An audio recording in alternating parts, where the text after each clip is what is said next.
Welcome. Thank you for joining us for today's MDM Webcast, the new distribution technology roadmap. Our 60-minute program is sponsored by Infor. My name is Tom Gale, CEO of Modern Distribution Management and website mdm.com. I have the pleasure of moderating today's program. Digital is rapidly shifting the competitive landscape for every wholesale distribution sector.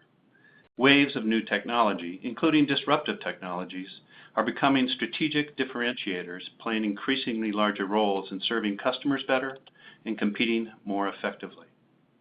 So it's essential to build a technology roadmap. And our program today is designed to give you some deeper perspectives on how to do that for your company. Before I outline our agenda and introduce our speakers, a few brief housekeeping notes. If you'd like to access the handouts for today's program, please go to mdm.com/slides and download them now, or email us at info@mdm.com and we will send them to you as a PDF attachment. Our program is being recorded today, and we'll be sending a follow-up link to this recording to share with your colleagues or listen to it again. I encourage questions today. In the interest of time, we won't be taking them by phone, but please use the chat function on the bottom left of your screen to ask a question at any time. Simply type your question into the window and hit the Enter key. Finally, you can make the slides larger and view our presentation in full screen mode by clicking the button in the top right of your screen that says Full Screen. You can return to normal size by hitting your Escape key. We've scheduled time at the end of our program for questions as well. In our two-part program today, my colleague Ian Heller here at MDM and I will share some highlights of the distribution technology survey we conducted in November, which provides a revealing snapshot of where your competitors are today in their technology deployment, as well as how they are thinking about the future. A quick teaser is that as we enter 2019, distributors are not closing the gap with digital disruptors that are targeting increasing numbers of prime industry segments. By way of introduction, I've been MDM's lead researcher and industry analyst on independent distribution channel trends, consolidation, technology, and competitive landscape since 1992. Ian has served in a series of senior marketing and management roles in his distribution career, including at Grainger, Newark Electronics, Corporate Express, and HD Supply Construction and Industrial. In the second part of our program, we're going to shift to a panel discussion. Kelly Squizzero of Infor will moderate a panel on distribution technology trends, including insights on planning a technology roadmap. Kelly's been with Infor for over 30 years, specializing in wholesale distribution. In her role as the Director of Industry and Solution Strategy, Kelly works closely with customers, prospects, and analysts to understand the challenges wholesale distributors face. Kelly is responsible for ensuring Infor's products and messaging are aligned with wholesale distribution requirements, and she assists customers and prospects in developing digital transformation strategies. Della Kofelt has over 20 years of experience in wholesale distribution, operations, warehouse, sales, and finance. She also has nearly 20 years experience selling, consulting, training, and in project management focused around ERP software for wholesale distributors. In her current role as CIO at Distributors Corp of America, she believes it is her responsibility to help ensure that each department has the necessary tools to run efficiently, help remove barriers between the distributor and their customers and vendors, and ensure that the technology applied is in line with the overall corporate strategy. Jeremiah Curtis has been with Infor for over 18 years, working in the area of technical services. He has also experience with technical pre-sales.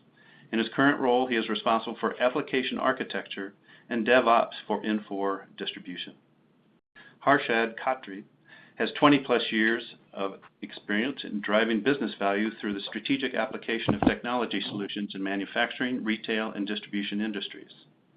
He brings strong professional consultative solution selling skills involving opportunity issue definition and analyses, definition of business technology strategies, creation of compelling business cases, and presentation to C-suite management. He's an Indian Institute of Technology trained engineer and Wharton MBA graduate.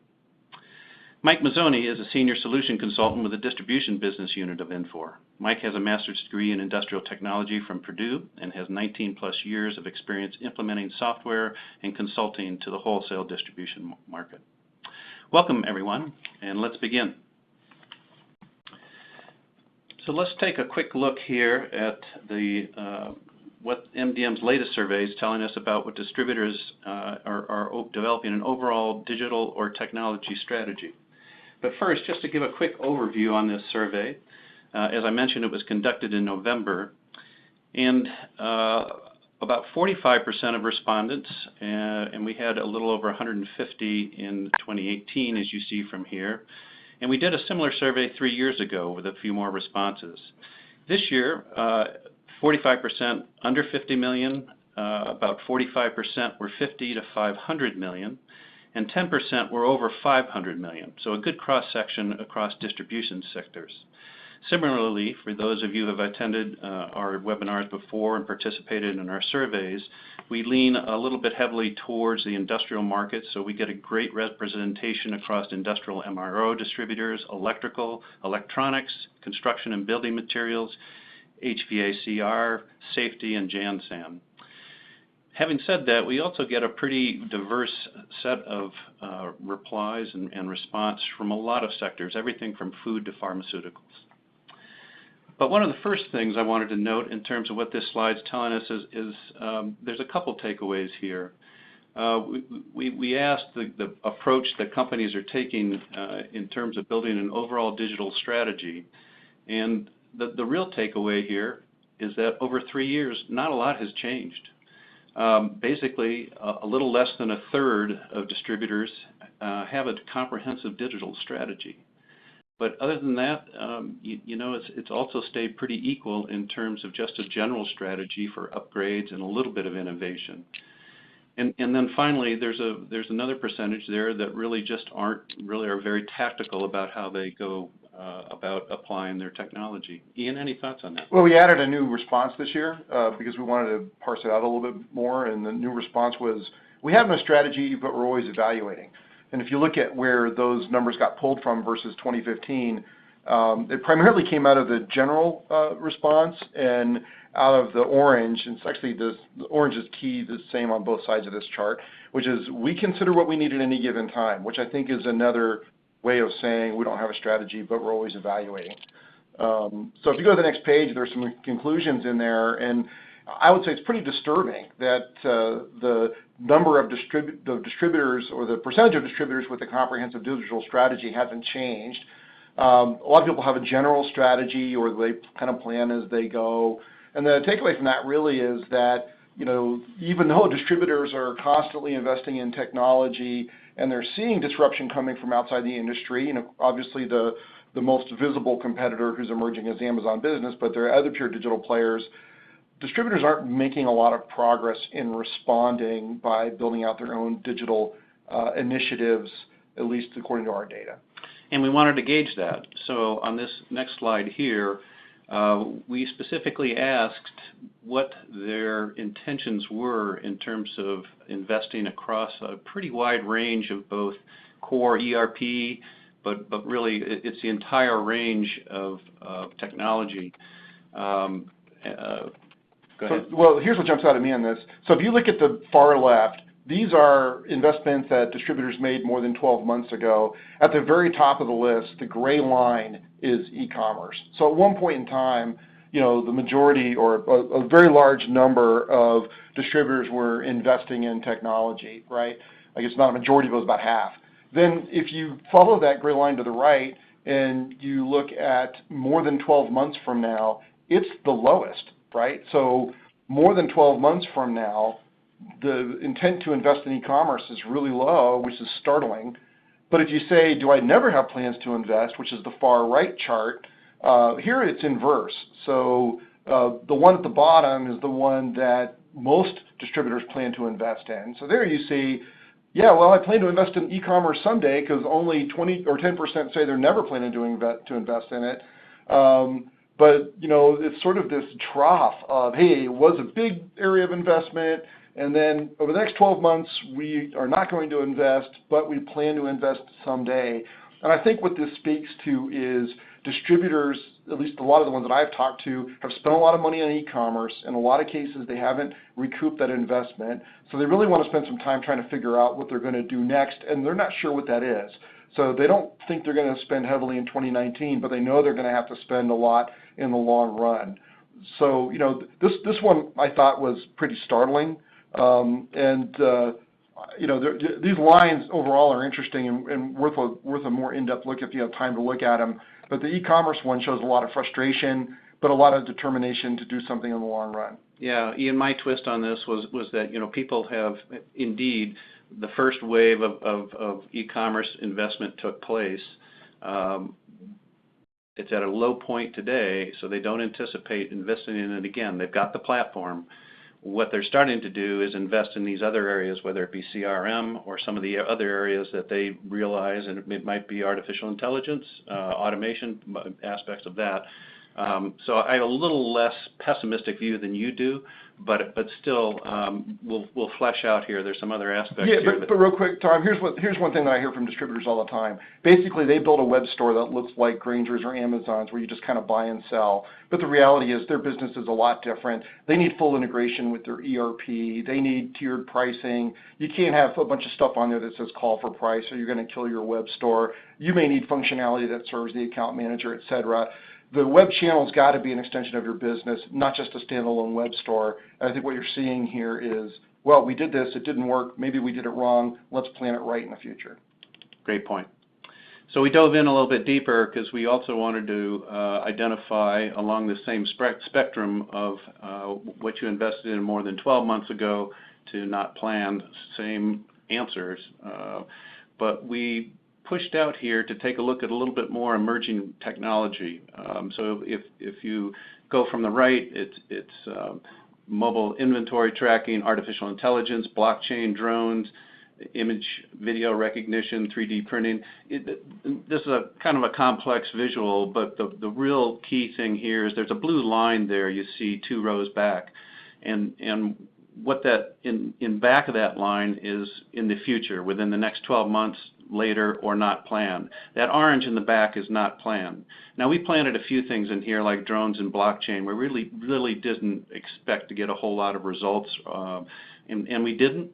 But there's some of the other areas in here that, as you said before, it's a little bit alarming, Ian, in terms of where people are planning to invest or not invest. Yeah, and I think the GPS, which a lot of people, that was like the number one answer more than 12 months ago. I think that's more on the delivery side, getting better fleet utilization, because distributors generally are very good operators, and so they know how to optimize those assets.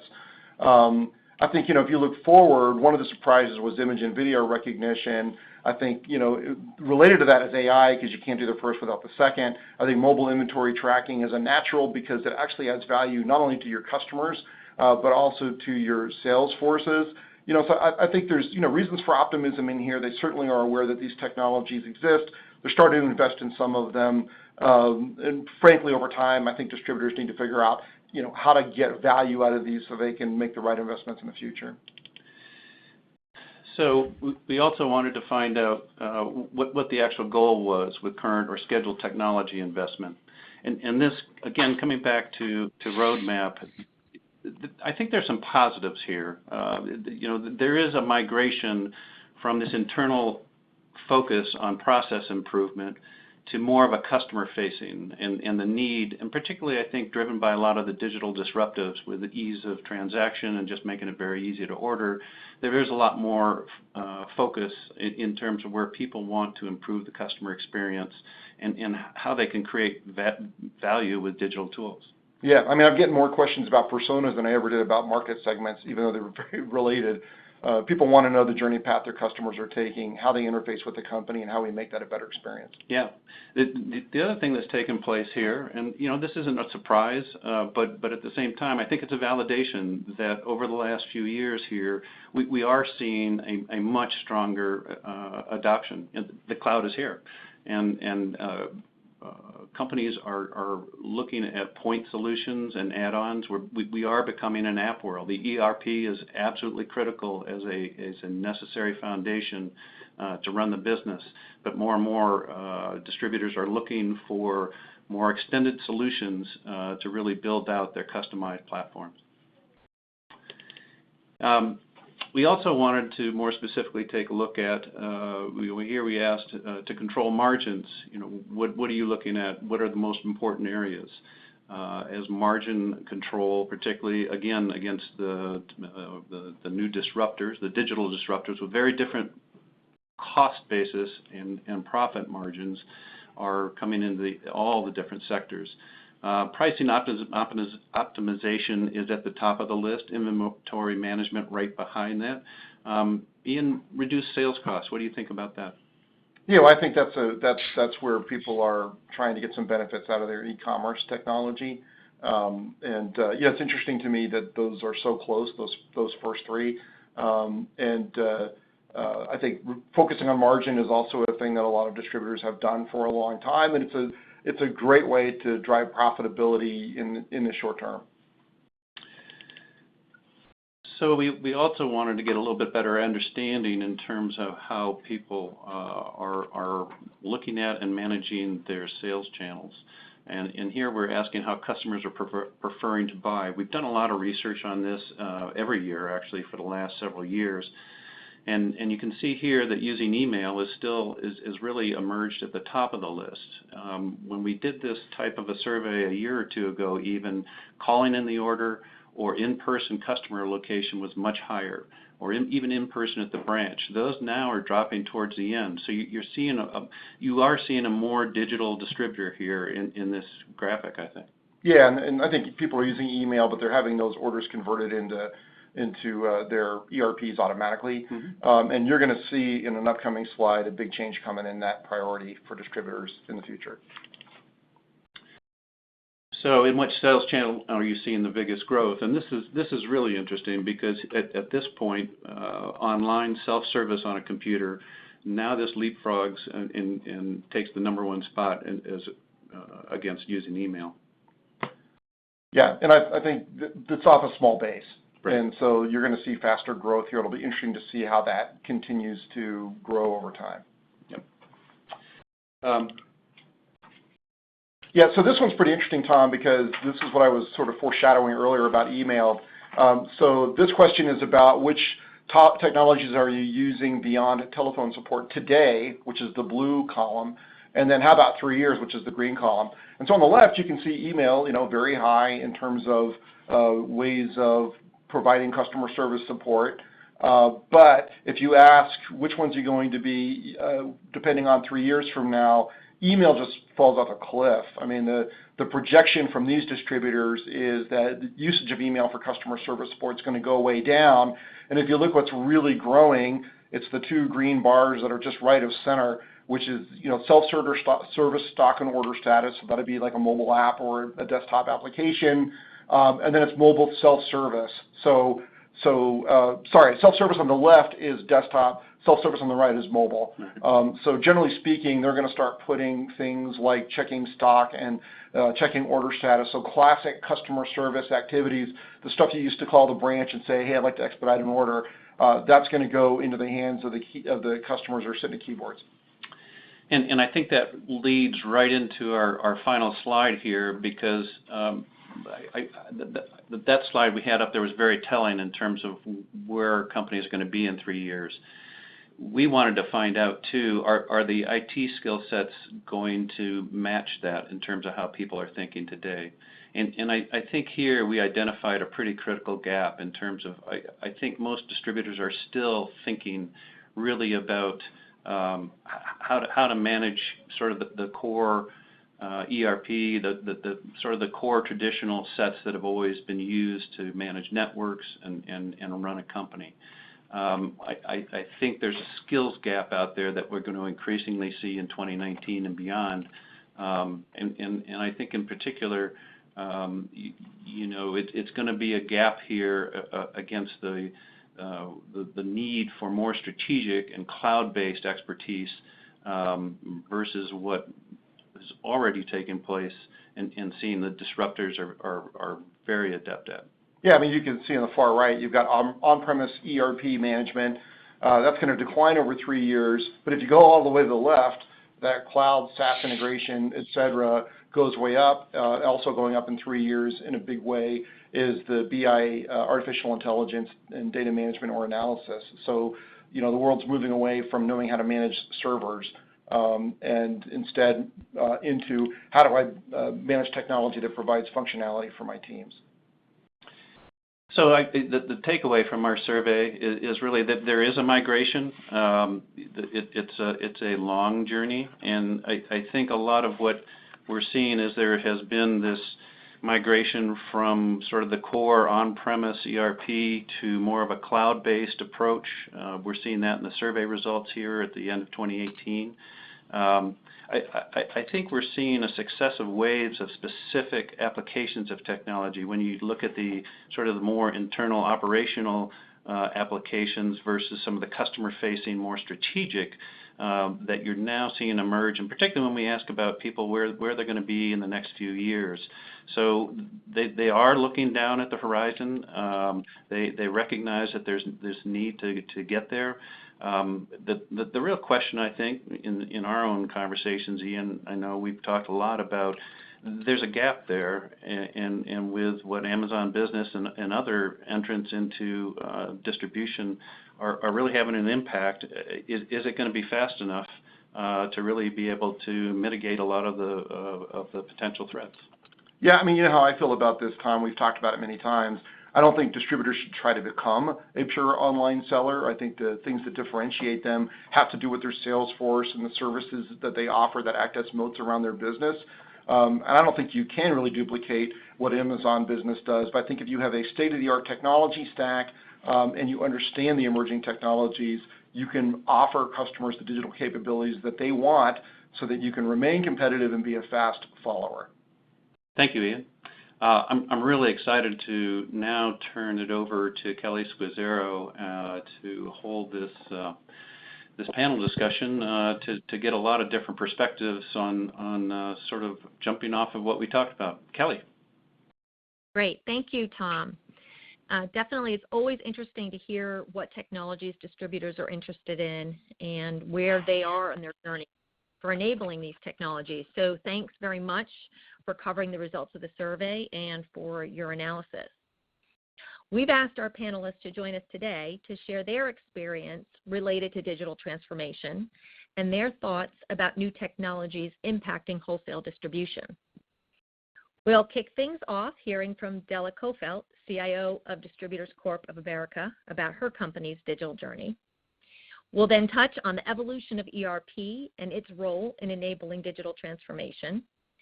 We'll review a handful of specific technologies and the benefits that they can provide.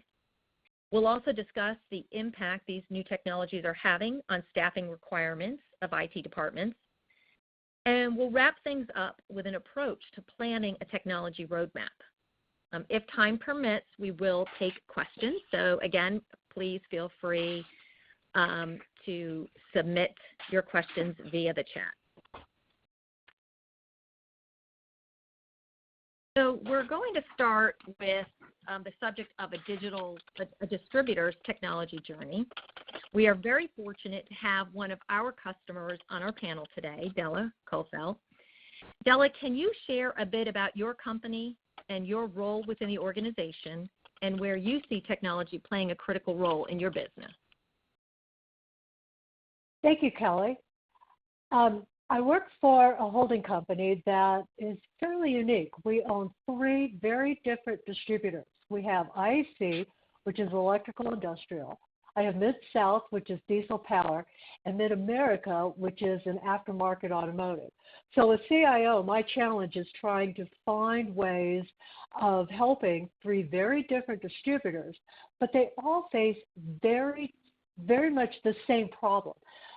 How do you stay relevant with your current customers? How do we gain new customers? How do we increase profit margins and then deal with an increase in competition? All three companies are really feeling the squeeze of competition, and that's a key factor that's driving our transformation. Our competition makes it easy to do business with them, so we're in danger of losing existing customers. How do we begin to gain new customers if we have this big barrier between us and them? So gone are the days where we just buy it and they will come. Technology is the answer. And so we've expanded and continue to expand our use of basic technologies, things like EDI and XML.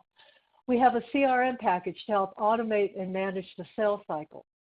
We have technology focused on price optimization. We are automating areas such as ToolCrib so that we can provide better service without additional cost. We're implementing an e-commerce solution, which I think really is a requirement for today's business. And finally, we're implementing some non-customer facing tools like an SD-WAN to provide our companies with the service levels that they need to have for my department.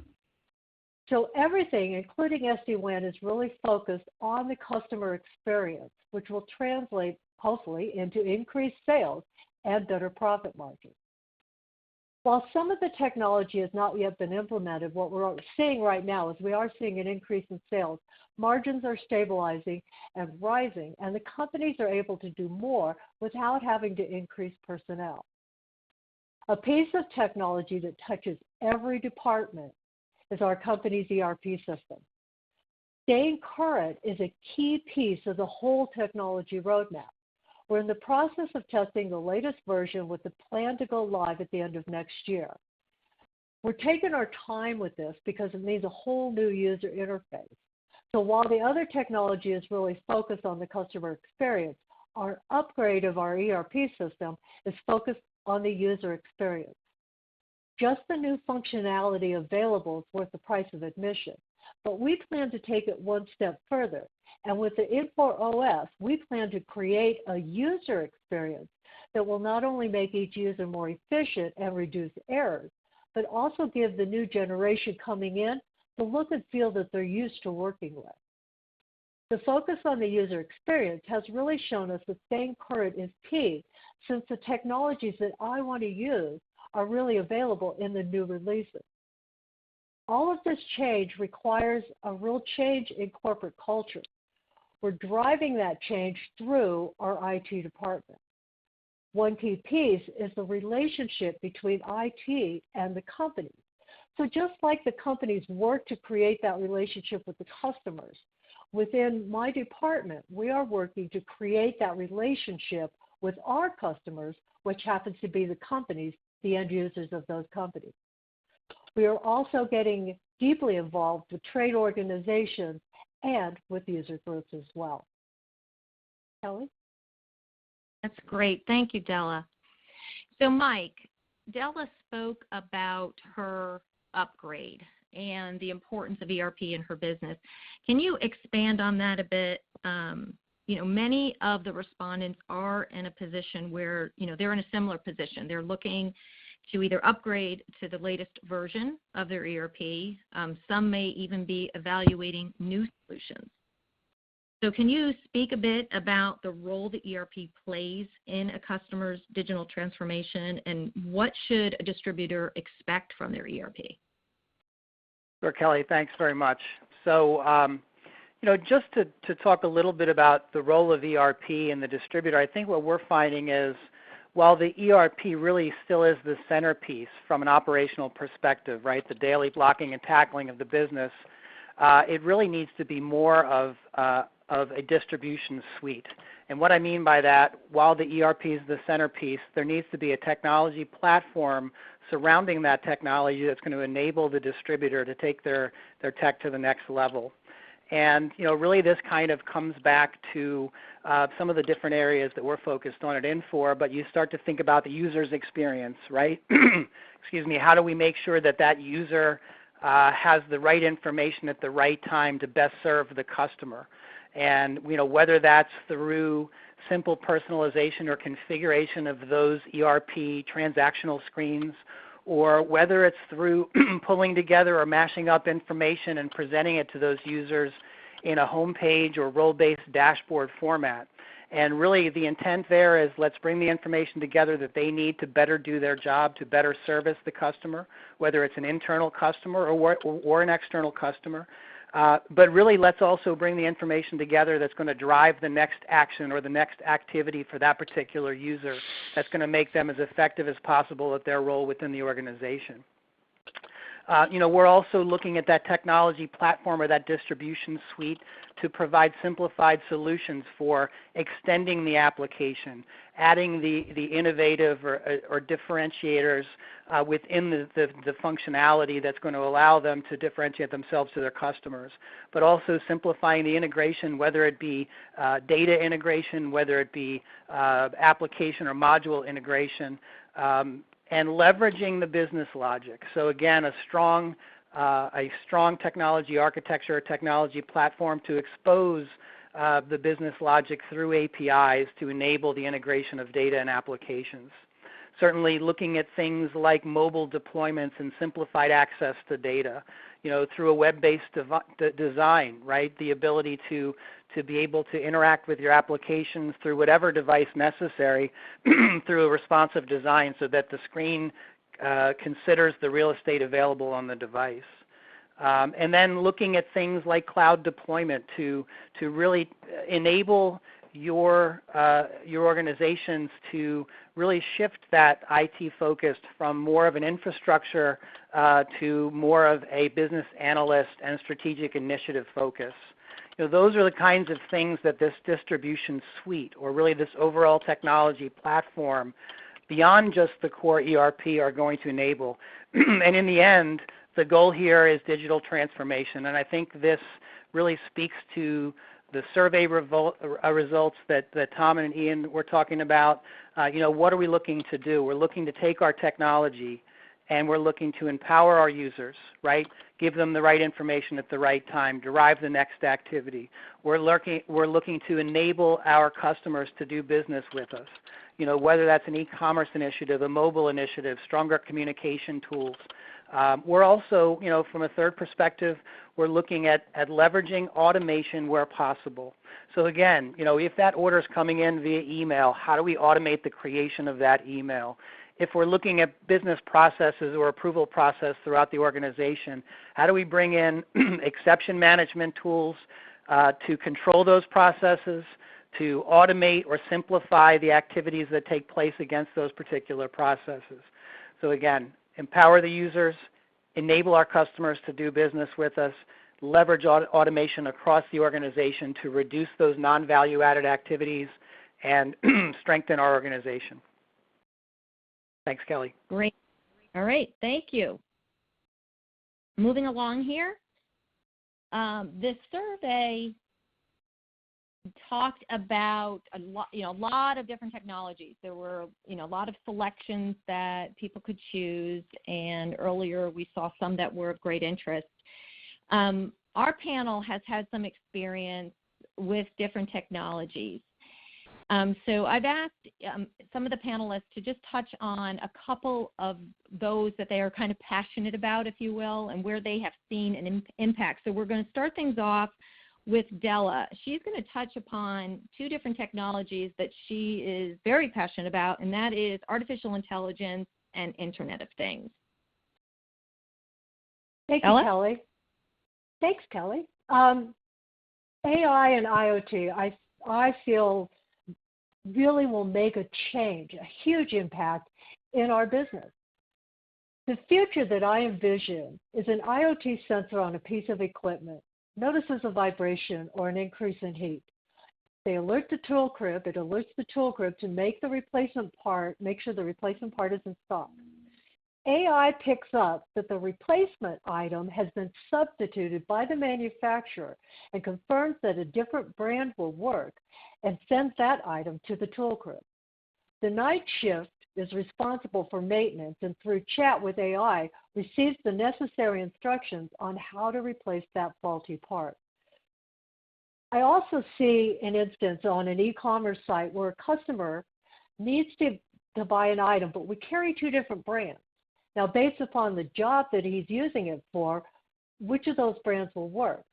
He opens the chat box and starts asking questions and getting answers. Now, is he talking to a machine or is he talking to a person? What if it's 3 o'clock in the morning? What if it's on a Sunday? We cannot man a chat box. We can't man the phones 7 days a week. This is where I see AI coming into play. Now I can offer customer service 24 hours a day, 7 days a week.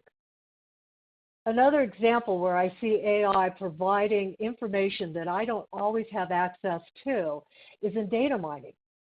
In the aftermarket automotive world, an item has 2 life cycles. One, when the car first comes out and it's under warranty. The dealers do the replacement work. Then the second life cycle starts when the car falls out of warranty.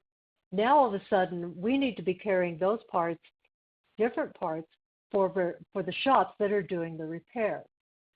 What's the failure rate of a specific item?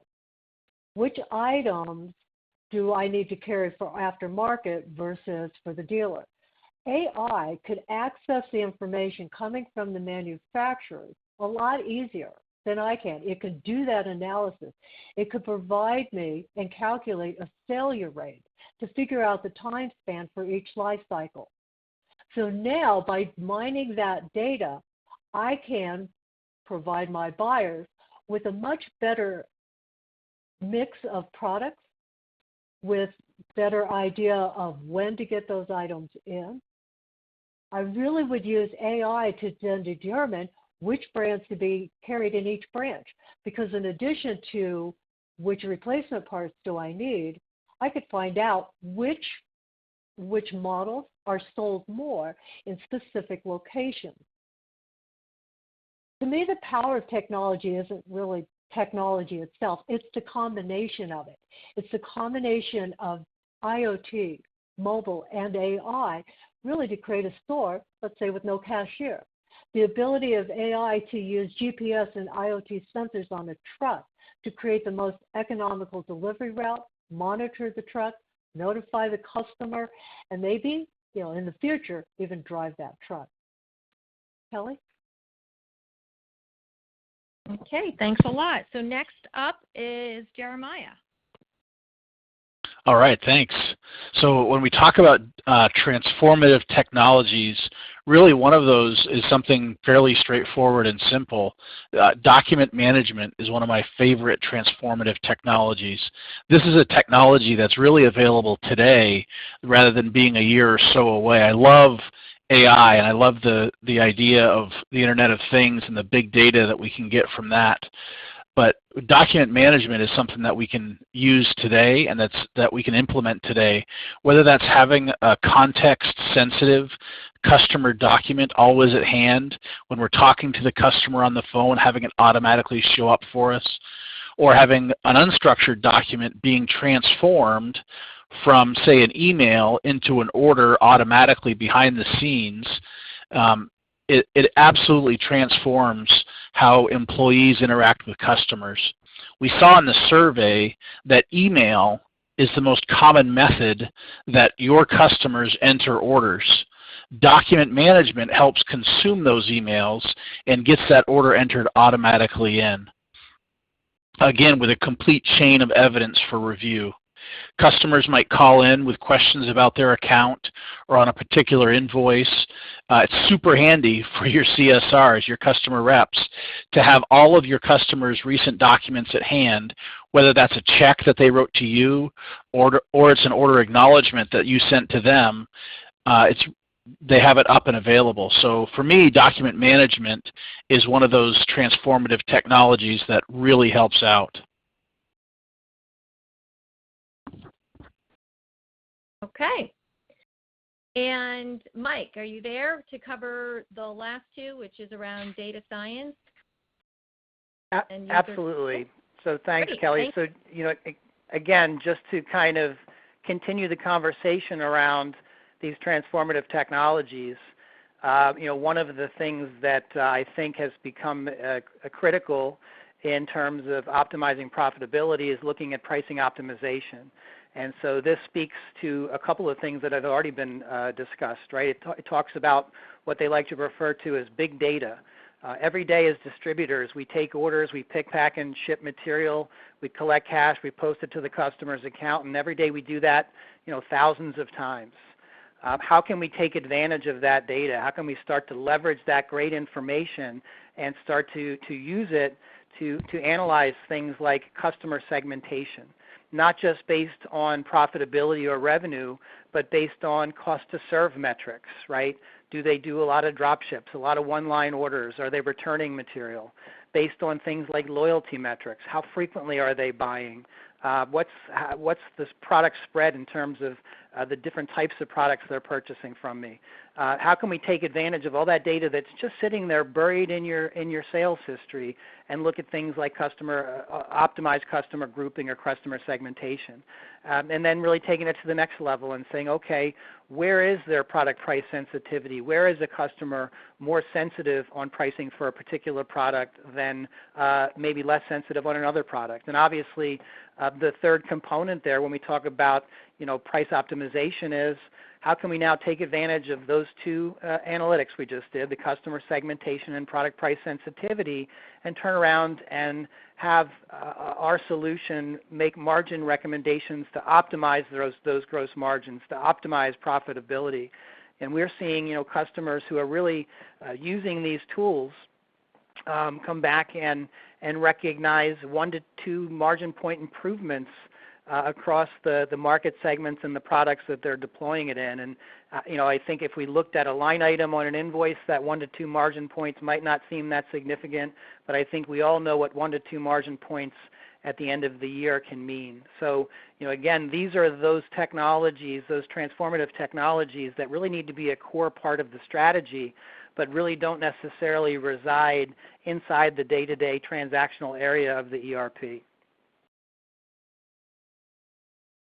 Thanks a lot, Mike. I appreciate that. All right, so now let's move on and talk about the changing role of IT. And Della, you've spent your entire career, in this area. What have you seen over the years, and where do you see things heading? What can the audience expect? What advice maybe can you give them? Thank you, Kelly. Well, like Kelly said, I've had my entire career has really been revolving around IT. I started as a data processor, so back in the day, data processing made a big part of the IT department. And in fact, I got my first real job because I fibbed, and I said I could run that machine. And I kept my job because I figured it out, along with how to put in the data. But we all saw the results of that survey, and really times are changing. So it used to be that you had one server per job, a very unique IT language. IT department existed within 4 walls on premise. The people in the department, they were gadget people. And a lot of times they had more advanced gadgets at home than the company had. It was a club. Technology has really changed all that. Virtualization has taken away the need to stand up a server for every job. Today's hackers have made it so frightening to have a private data center. The internet removes the need for anybody to be on site sitting at a desk. We have smart homes, smartphones, smart cars, smart shopping. Everything's online. IT has become a commodity. We can put everything in the cloud. We have the ability we have salespeople that are as technical as some of the people in IT. All of that's had a huge impact, and the IT department itself has to change. So in my opinion, the IT department has to evolve from being a cost center, because we saw IT budget has to be reduced. That's what they're planning to do. We have to move from being a cost center to being a business partner, a technology partner to every department within our companies. We have to focus on efficiencies, which means we have to learn what those companies do. We have to focus on cloud and hosting and options to where we have a single point of control. The culture where we have to watch the servers working has gone away. The culture has to change to become more customer focused. A partnership where I go on a sales call with a rep and I talk to the customer and I say, how do we knock down that barrier? And then we apply that technology. We knock down that barrier. We make it easier for the company's customers to do business with us. It's a partnership that we have to create. And then lastly, I believe that the IT department, along with getting involved with the companies, has to become involved with the trade organizations of that company. We have to understand where the industry that develops those products, where's that industry going? We have to be involved with the user groups to understand new features, new functionality, new technology that our technology partners are providing. We have to understand how to apply that. So really, to me, the IT department becomes a technology partner with our departments within the company. Thank you, Kelly. Thank you, Della. Jeremiah, what is your perspective on this? I mean, you work within a development organization and you speak to a lot of our customers. Where do you see the role of IT changing? You know, just to kind of echo a little bit of what Della said, is everybody really has technology nowadays, right? We have smartphones in our pockets. We have smart TVs on our walls. In IT, we have lots and lots of really smart people working at making it easier and easier to improve commerce and to improve our lives. All of the people on the phone here have really smart people on your IT staff working at making your business the best it can be, whether it's an old warhorse that has been around for a lot of years, or it's a young whippersnapper that is hip and with it with the new shiny stuff. What does all that new technology mean for your current staff? It might mean repositioning that old warhorse into a mentor or a training role. A business analyst role might be right for them. They will have a good understanding of the business because they've been around for a while, and with their IT experience, they'll know how to leverage the systems for success. As Della said, having a singular focus of one person focused on one aspect of technology isn't really that viable anymore. IT staff have to have a broader scope, a broader vision with both business and technology viewpoints. Skills that are needed now are less server building skills and more agile integration and cloud readiness and business analysis. Having a nimble IT staff adopting those new technologies and standards that those smart people are building and make it as seamless as possible for the end user are absolutely skills that your IT teams can build and improve on. Those are, thanks for that. Kelly? Great, thank you. Thank you very much. Okay, so now we're going to move to Hashart, and he is going to share with us, how do you put all of this together in a technology roadmap? And I know, this goes back to the beginning where we talked about the struggle distributors have in developing a plan. We've asked Hashart to come here and kind of give some guidance in that area. So pass over to you now. Great, thank you. It's going to be difficult to build on all the good stuff which Ian, Della, Tom, all these folks mentioned. But at the end of the day, what IT, and I'm just kind of reinforcing what everyone said before, IT becomes a strategic business partner. So what are the key considerations you need if you are kind of putting together a roadmap for your digital transformation? Two major things, right? It has to be top-down as well as bottom-up. So top-down from the business standpoint, it has to meet strategic goals of your organization.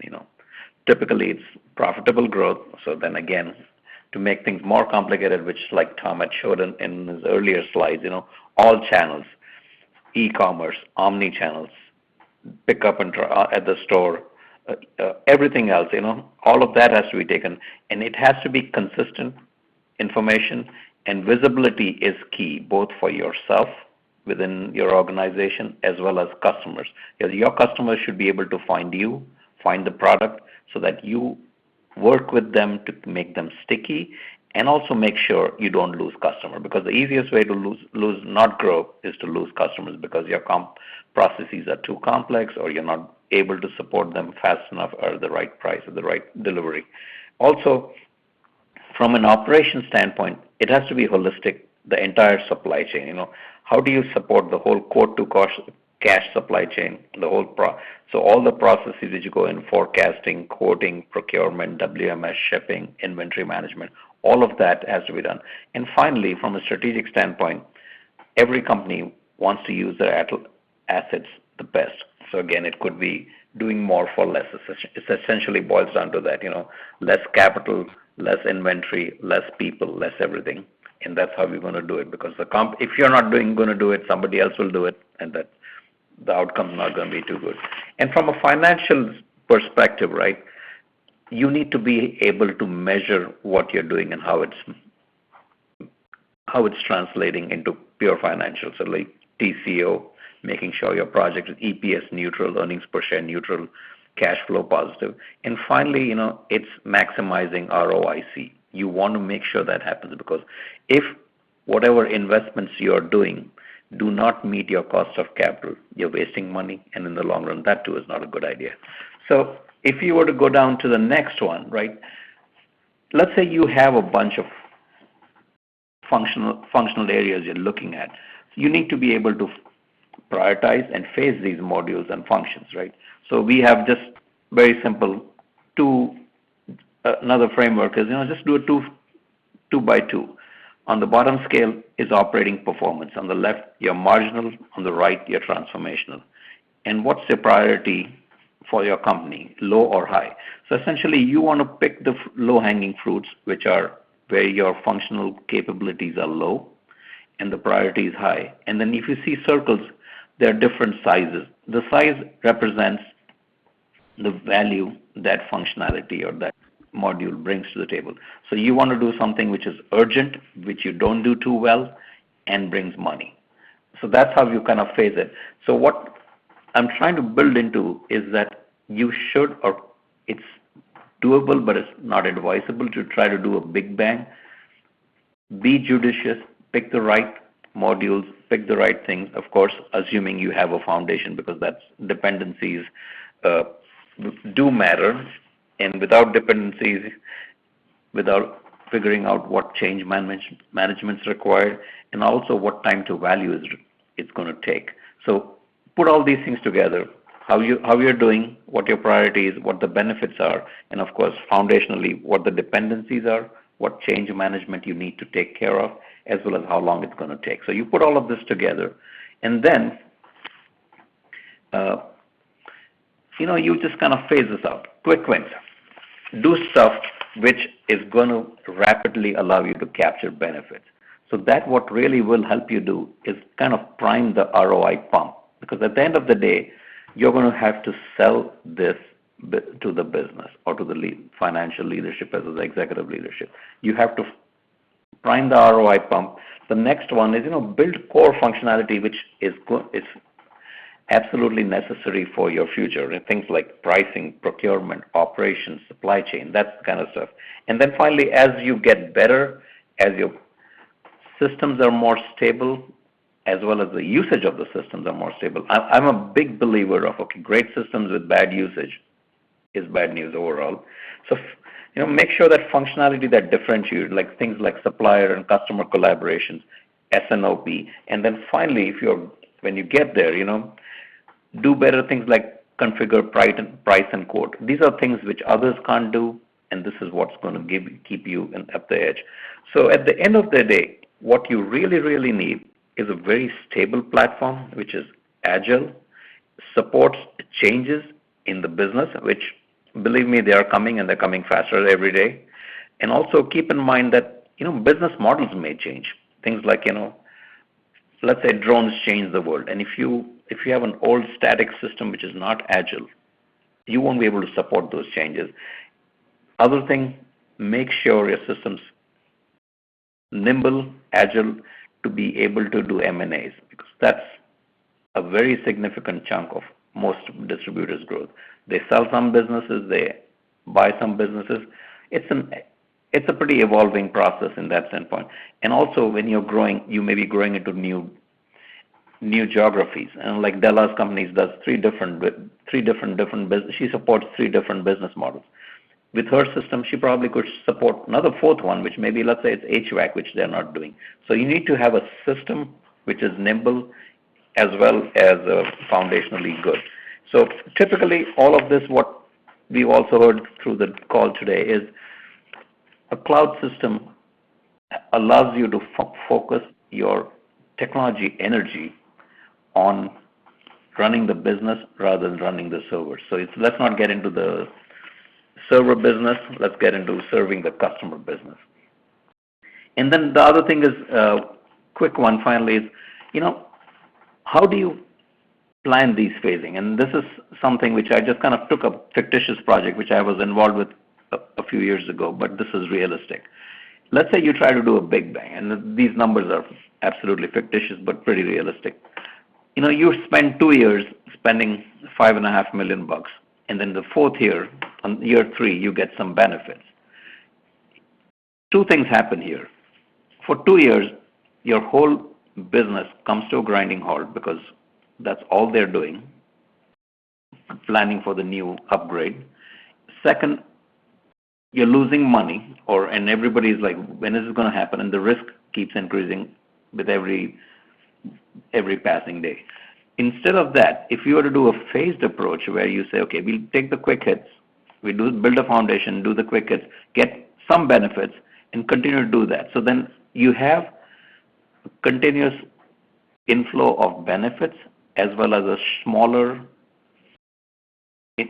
early investment. And then just for these same numbers, and these are very identical numbers, the project IRR, this internal rate of return, kind of doubles right away with the same scope of project and the outputs. So the key thing is understand your business, make sure you're serving the business, and making sure all the planning you do for a deployment absolutely aligns with the strategy. Of course, you also have to keep in mind what's happening around you, what technology changes are happening. That's for having a nimble cloud-based system helps, and have it judiciously phased deployment. Harshad, thank you very much. We're almost at the top of the hour, so we don't have much time for questions. But Harshad, we did get a question from the audience around the topic that you just spoke to, and that is, how often should one review the strategic prioritization and phasing of these projects or modules? Once you plan to deploy something, and if it's a 2 or 3 year plan, I would think you should revisit. As the deployment's going on, you should revisit every 6 months, or unless something drastically has changed. And what typically I would see is, like you just bought up a company which doubles your size, then you really need to reevaluate. But otherwise, 6 months to a year, make sure you're on track, make sure everything's happening. And of course, if a newer technology which can change what you're doing and how you're doing it comes in, take a look at that. But if I typically see that the major drastic changes are change in business models or big M&As. Okay.